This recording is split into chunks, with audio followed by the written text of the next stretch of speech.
Today we're at the back nine in Augusta, Georgia with Kevin Kisner, four-time PGA Tour winner, TGL competitor, and one of the most relatable pros in the game. All right, Kiz, you grew up in Aiken, South Carolina. When did golf become something important in your life?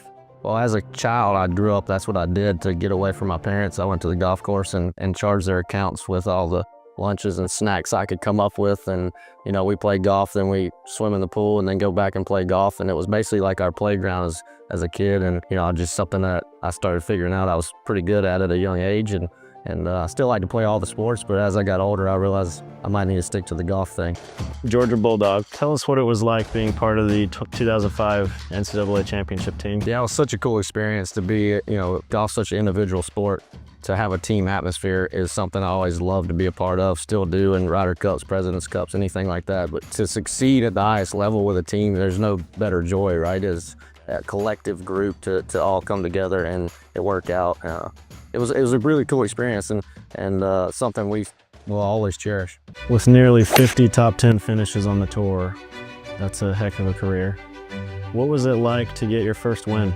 Well, the best part is I still talk to Steve Sands about this when we're doing TV now, is I didn't get to have the question of, you know, are you the best player to never win on tour? So once I got that off of my back, they couldn't ask that anymore. But it was a great experience. It was one of those things where I knew if I kept putting myself in the position, sooner or later it was going to happen. And to be able to do it at St. Simon's, a place that we played the SEC championship all my career, it's so special to me and my family. It was a really cool experience. And to have my daughter run out there on the green, like that's what you grow up dreaming of. So that was a cool way to cap it all off. Love that. How old was she when you won that? She was 2 then, and so now she's getting ready to turn 11. Long career. What's the biggest difference from when you first started playing professional golf to now as a veteran and all the accolades, all the finishes? How do you see that with your new perspective on things? Well, I think the hardest part in our job is how much we're gone and trying to have a family and adapt to that lifestyle. I have 3 kids now and missing all the stuff they're doing while I'm on the road. And they, you know, when they're younger, they could travel with me. Now they don't get to travel between school and they don't want to miss their activities and friends either. So that's an interesting dynamic. And also what I've noticed just from a tour perspective is how much more prepared the new guys, the younger guys are. You know, when I got on tour, I didn't have a clue what I was doing. I just was fortunate enough to be pretty good enough to get out there. Now these guys come out and they're so prepared. There's so much technology. They know so much about the swing and the game. Like we didn't have any radars or any full swing or foresight or any of those when I first got out. And in fact, I thought that the face curved the ball and the path started the ball when I first got on tour. So that was the way I was taught as a kid. And then I got on tour and I heard this guy say the other way and I'm like, what is he talking about? And now it's like, kid couldn't have believed that I think that. Wow. Yeah. Wow. Probably isn't a very hard question, but what's the best course on the PGA Tour? That's a hard one because, you know, I relate like the whole tournament experience. So one of the places I won is Colonial. I love it because the members run the golf tournament and the golf course is sweet. I think it's an awesome venue. And then when you have the membership of the club, which doesn't happen every week, run the tournament, they're passionate about a product, right?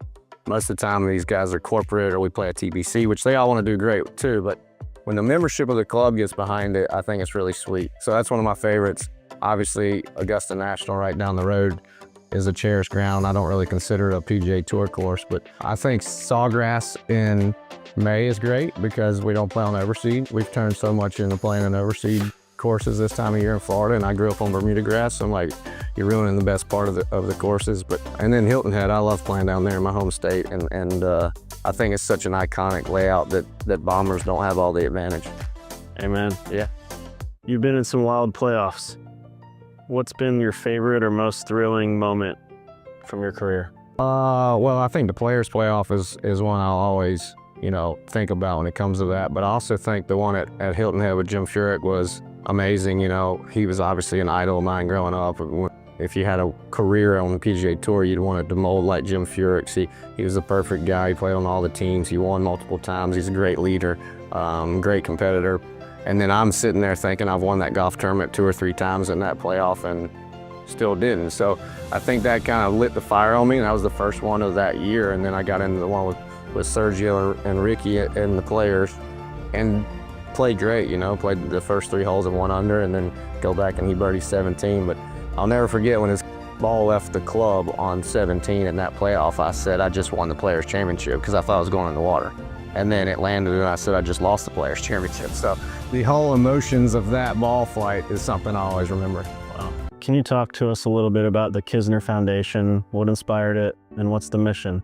So when we, I might have to get Leanna over here for that one, but nah, when we started it was because I was going to make a team, and part of the team deal was you get a large donation to charity of your choice. And I thought, well, if this is a perfect opportunity for us to do a lot of good in our hometown of Aiken, South Carolina, or the CSRA, which includes Augusta. And so we started it, and we started with that money, and then we started holding events, and I didn't know if it was going to sell or if it was going to make money, and it continued to make money, and we've been really successful. We've got, you know, a couple of huge projects, one here in Augusta at Children's Hospital. We have our own program called Tee Up to Read, where we provide children a book a month from 0 to 5 that we fund and take care of that entire project. And we're here for health, education, and participation in sports for kids. I love that. How has giving back to your hometown of Aiken shaped your career and life outside of golf? Well, I think I get as much recognition around town for that as anything, as much as the golf accolades. And, you know, anytime you can improve the life of a child, you're going to improve society, right? So we're always trying to help those in need and help, you know, shape a path for the future of a child. What we learned is the COVID pandemic really changed the way children interact and behave, and we're trying to help save the wrong direction of that course with our pediatric program with the hospital. And you know, any ways that we can help, we're always around. My wife's super into that, and we have Leanna Wana that is our executive director, and they work great together, and I just come around and help them raise money. What does Kevin Kisner do when you're not playing golf? Well, I'm either with my children at ball games, so I'm you know, driving taxi service basically for them, going from one game or practice to the other. And then I love to be outdoors, so I love to hunt and fish with them. They're just getting to the age where it's good to take them and let them enjoy the outdoors and see that what all there is to offer. I try to keep them away from indoors and on screens. And then other than that, you know, hanging out with friends, going to the golf course and making fun of people. I love doing that. So what advice do you have, if any, being a dad that went through a professional golf career, now business and broadcasting, and myself, I've got 3 little kids on the road a lot. I'm curious what you would say, golfer, professional athlete, business person, you're around family and parenting and being a good dad. What I think is the most important is quality time when you're with them. It's so easy with the 24/7 access that we have in life now to not be always as present as you should, even when you have 3 kids asking you a million questions. So I try to be strict on paying attention as much as I can when I am there, because there's so many weeks where I'm not around and I'm, you know, FaceTiming and learning about things over the phone. And so when I'm with them, I try to make sure that I'm spending quality time with them. It's not easy these days. No, people call you at 9 p.m. It's as easy as 9 a.m. anymore. Text messaging has changed the world of connections. It's true. Let's talk about the TGL. What was that like playing in the TGL this year with Jupiter Links? First of all, I wasn't able to get down there for practice or see the arena before the first match, and I was blown away at the facility. I was blown away at the technology. I just really didn't expect it to be as big and grand as it was. And it was a really cool experience. You know, obviously anytime you hang out with Tiger Woods, it's fun. Him and I have been close for a while, and enjoy being around him. We didn't play our best in the TGL, so we have a lot to practice, but it's what fascinates me about older guys and that technology and the younger guys is, you know, if you tell me to hit into that screen 152 yards, it doesn't work in my brain, because I want to see trees or a bunker or the whole location and feel it. And those kids, man, they're like computer kids. They can just be like, oh, okay, that's a pitching wedge. Just hit it at that pole right there. All right, perfect. And I just can't, my brain doesn't, you know, I have to understand where to miss it and all that. So it took some getting used to for me, especially how far the screen is from the hitting location, like 40 or 50 yards, and how vast it is, because this is the only simulators I have ever hit in until we went there. And for you to see the ball curving till it gets to the screen is weird, because in here, you don't even really pick the ball up by the time it hits the screen and it's already flying. The craziest thing for me is to watch the ball travel through the air, and then like right as it hits, it picks up into the virtual world. It's just kind of mind-boggling. Yeah, something that's never been done. Yeah, the curve to me is the get to seeing how much it's curving, right, as it hits it, and how different everybody played it. Just because the pole's in the middle of the green, not every player hit the pole, you know, and the ball went straight. A lot of guys were curving it in there, and very interesting. Feel like you have something to prove next year? Yeah, it's redemption year is what I'm calling it. I like it. For Tiger and I. I like that. How do you use simulators to prepare for PGA Tour events today versus, you know, a few years ago? Or if, you know, do you regularly use simulators? For sure. I obviously live in Aiken, South Carolina year round. I don't travel south when it gets cold. So a lot of the winter months, you know, when it's 50 or below and blowing, I go in the simulator and just work on curves, work on distances. I don't think I hit it as far on the simulator as I do outside, but I just go in there to stay loose, to be honest with you. And the technology data stuff, you know, I've done enough of it that I can watch a curve and tell you what the numbers are gonna say. But it's still great to work on wedge distances. If I'm working on driver speed, you know, I can see instantly what that club speed was or what that ball speed was, and know if what I tried or worked on increased. And on the wedge control or distance control, you know, my big thing is to hit and guess before the number comes how far it flew. It's great insight. How did you hear about the back nine, and what inspired you to decide to do a back nine here in Augusta as well as Aiken? Well, my partner Clay Boardman and I were chatting about it one day because I was thinking of just doing something similar to this concept in Aiken without knowing about the franchise, and he told me that he wanted to do a couple of these and was already owning some of the rights to the franchise. So he's like, why don't we just do one together? And I'm like, okay. And we had a few more conversations, and next thing I know, we found a location in Augusta and got the ball rolling. And obviously the team's been fantastic, and we got it done in time for the Masters, which is really cool, and gonna have a big opening here in a couple weeks. And I think it's gonna be a great concept for the town. I think the local community is gonna love it. It's obviously a big golf community with Augusta Country Club, Augusta National right here. And then in Aiken, you know, we're just gonna bully our friends into coming and playing with us. We're happy to have you. Yeah, we deserve it, man.